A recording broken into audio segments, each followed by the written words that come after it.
Ayan guys, nakaset up na tayo. Medyo mahangin pero sige lang.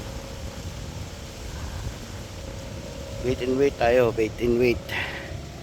Ayan, nakasandal na yung ano ko sa ano. Subukan natin mag wait and wait dito sa ilalim ng tulay. Ayan. Baka makahuli tayo ng ano malaki. Kasi kwento ng iba, malapit lang din dito to sa amin kaso di ka talaga pinupuntahan madalas. Ang dami daw nakakahuli dito malalaki. Ayan yung spot. Sana nga